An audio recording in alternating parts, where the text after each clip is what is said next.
कर्म को लेकर के कृष्ण कह रहे हैं, अपने लिए कर्म मत कर,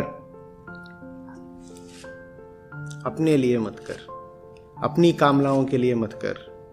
तो अपनी कामनाओं के लिए नहीं करें तो किसके लिए करें? तो जब ये प्रश्न आता है किसके लिए करें, तो कृष्ण कह देते हैं मेरे लिए करो। अब कृष्ण कोई व्यक्ति तो है नहीं कि किसी व्यक्ति के लिए करना है।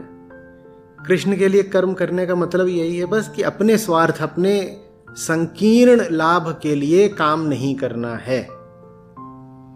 इसी को सही काम, इसी को निष्काम, इसी को ऊंचा काम कहते हैं। और जब आप निष्काम होके कर्मरत होते हो तो फल की चिंता अपने आप होती ही नहीं है। फिर ये नहीं बोलना पड़ता फल की चिंता मत कर, वो कहेगा है किसको?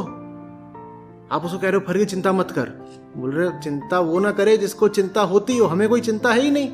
निष्कामना का क्या मतलब होता है? निष्काम होने का अर्थ होता है निश्चिंत हो जाना। जो कामना से मुक्त है वो चिंता से भी तो मुक्त है। चिंता इसी बात की तो रहती है ना कि कामना पूरी होगी कि नहीं होगी। तो जो निष्काम हो गया वो निश्चिंत भी तो हो गया। उसके बाद उसे सीख थोड़ी देनी पड़ेगी कि फल की चिंता मत कर। वो कहेगा अगर मैं फल की चिंता कर ही रहा होता तो वो काम उठाता ही नहीं जो अभी उठाया है। अगर आपने सही काम उठा लिया तो फल की चिंता आएगी ही नहीं। सही काम की पहचान ही यही है कि वो काम इतना प्यारा होता है कि उसको उठाने के बाद उसके अंजाम की चिंता करने की फुर्सत नहीं बचती। तो कृष्ण कहीं नहीं कहते हैं कि कर्म कर फल की चिंता मत कर। कृष्ण बस ये कहते हैं सही कर्म कर, बस सही कर्म ही निष्कामता है।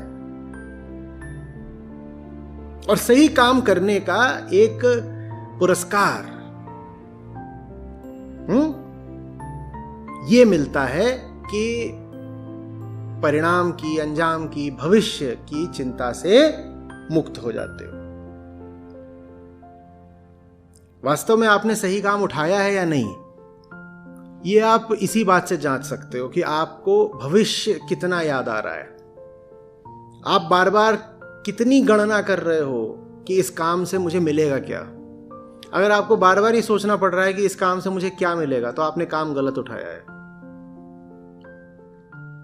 सही काम वो है जो बस सही है। वो इसलिए नहीं सही है कि सही अंजाम देगा, वो इसलिए सही है क्योंकि वो बस सही है। अंजाम चाहे जो हो, अंजाम की सोचने की बात ही नहीं है, फिक्र ही नहीं है, फुर्सत ही नहीं है, ध्यान ही नहीं है, ख्याल ही नहीं आता। काम सही है, अंजाम तो सोचा नहीं। तो सोचो, मन नहीं कर रहा अंजाम वगैरह सोचने का,